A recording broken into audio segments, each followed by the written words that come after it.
قتل حسین اصل میں مرگ یزید ہے، اسلام زندہ ہوتا ہے ہر کربلا کے بعد۔ السلام علیکم ناظرین، آج ہم سید الشہداء امام حسین علیہ السلام کی شہادت کے بارے میں سنیں گے، جو کہ بہت ہی دردناک شہادت ہے۔ اللہ پاک ہمارے سننے اور سنانے کو قبول فرمائے، آمین۔ 10 محرم کے دن جب ایک ایک کر کے سب شہید ہو گئے، اب باری سیدہ کے لال کی ہے۔ امام علی مقام اب کربلا میں جانے کی خود تیاری کرتے ہیں۔ ایسے میں اپنا سر کا امامہ امام زین العابدین علیہ السلام کے سر پر رکھ کر فرماتے ہیں، تم میرے جانشین ہو، خاندان نبوت کے چشم و چراغ ہو، میرے بعد تمہیں ساری ذمہ داریاں نبھانی ہیں، اور سینے سے لگاتے ہیں۔ اور پھر سیدہ زینب کی طرف رخ کر کے فرماتے ہیں، میری بہن زینب، جب نانا کے آستانے پہ واپس جاؤ تو نانا جان کو میرا سلام کہنا، اور کہنا، نانا جان، حسین کو آپ نے جس مقصد سے پالا تھا، حسین نے اس مقصد کو پورا کیا، اپنے سارے کنبے کو کٹا دیا اور اللہ کے دین کو بچا لیا۔ تو دوستو، یہاں پر ایک اور واقعہ عرض کرتے چلتے ہیں۔ شب عاشور ہے، اس وقت ایک بی بی نے خواب میں دیکھا کہ ایک نقاب پوش خاتون کربلا میں اپنے آستین سے کربلا کی زمین جھاڑ رہی ہیں اور روتی ہوئی کنکریاں اٹھا رہی ہیں اور اپنے دامن میں جمع کر رہی ہیں۔ خواب میں دیکھنے والے نے پوچھا، بی بی آپ کون ہو اور یہ زمین پر آستین سے کیوں جھاڑ رہی ہو؟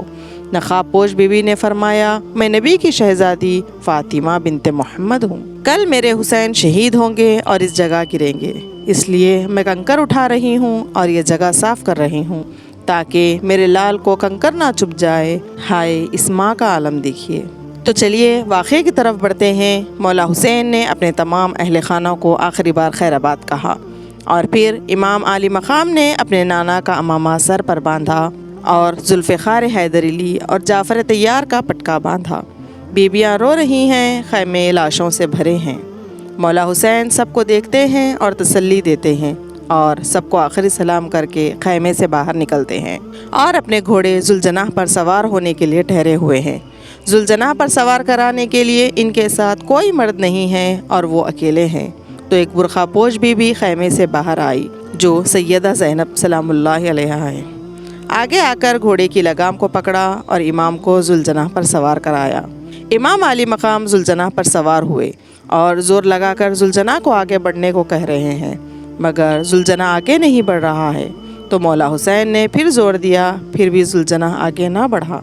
تب امام علی مقام نے فرمایا، ذوالجناح، میرے بھائی، بیٹے، بھانجے، بھتیجے سب شہید ہو گئے اور میں اکیلا ہو گیا ہوں، اور اب تو بھی میرا ساتھ چھوڑ دے گا؟ بے زبان جانور تھا، آنسو بہاتے ہوئے سر کو جھکا لیا اور قدموں کی طرف اشارہ کیا۔ مولا نے دیکھا کہ ذوالجناح کے پچھلے قدموں سے معصوم بی بی سکینہ لپٹی ہوئی ہے۔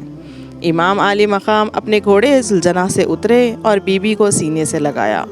تو بی بی سکینہ نے روتے ہوئے کہا، بابا آپ کہاں جا رہے ہیں؟ مولا نے کہا، بی بی آپ کو پیاس لگی ہے، میں پانی لینے جا رہا ہوں۔ تو بی بی نے کہا، بابا جب سے چچا عباس گئے ہیں میری پیاس بجھ گئی ہے، بابا مت جائیے، جو بھی جاتا ہے وہ واپس نہیں آتا۔ تو امام علی مقام نے اپنی معصوم بیٹی کو سینے سے لگایا اور کہا، بیٹی میں اپنا وعدہ پورا کرنے جا رہا ہوں، اللہ کے دین کو بچانے جا رہا ہوں۔ اور اس کے بعد سید الشہداء جنگ کے میدان میں اترتے ہیں۔ سید الشہداء میدان جنگ میں جب پہنچے تو تمام یزید لشکر سے مخاطب ہو کر فرماتے ہیں، ابھی تم لوگوں کے پاس مہلت ہے، ابھی بھی یزید کا ساتھ چھوڑ دو، میں تمام شہیدوں کے قاتلوں کو معاف کر دوں گا۔ میرے نزدیک ان شہادتوں سے قیمتی اللہ کا دین ہے، اب بھی وقت ہے، دین حق کو پہچانو اور دین محمدی کو بچانے میرے ساتھ ہو جاؤ۔ مگر وہ لوگ ابھی بھی نہ مانے۔ تب آپ نے ذوالفقار نکالی اور کلمے کی صدا کو بلند کیا اور ایک ایک کو کاٹتے ہوئے آگے بڑھے۔ ایک ایک وار میں 72 کو واصل جہنم کرتے گئے، جو بھی علی کے شیر کے سامنے آتا فنا ہو جاتا۔ بس سب نے مل کر یہ فیصلہ کیا کہ یہ عباس کا بھائی ہے، علی کا بیٹا ہے، رسول اللہ کا نواسا ہے، اس سے کوئی جیت نہیں سکتا۔ دور چلے جاؤ اور دور سے تیر چلاؤ، پتھر پھینکو تاکہ امام حسین گھوڑے کی زین سے زمین پر آ جائے۔ بس تیروں کی برسات ہوئی۔ نبی کے نواسے جب گھوڑے کی زین سے زمین پر آئے تو نہ زین پر تھے نہ زمین پر، بلکہ تیروں کے مسلح پر تھے۔ اللہ اکبر۔ عمر بن سعد نے کہا، حسین کا سر کاٹو۔ جو بھی سر کاٹنے کے لیے امام حسین کے قریب جاتا، امام کی آنکھوں میں نبی پاک کا چہرہ نظر آتا اور وہ رو کر واپس آ جاتا۔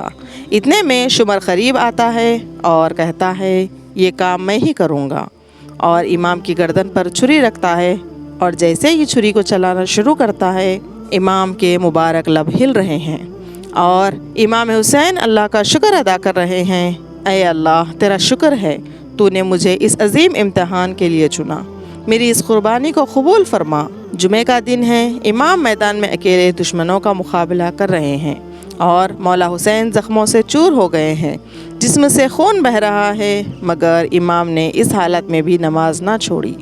امام نماز میں ہیں، سجدے میں سر ہے، شمر لعین نے پیچھے سے تلوار اٹھائی اور امام کو حالت سجدے میں ہی شہید کر دیا۔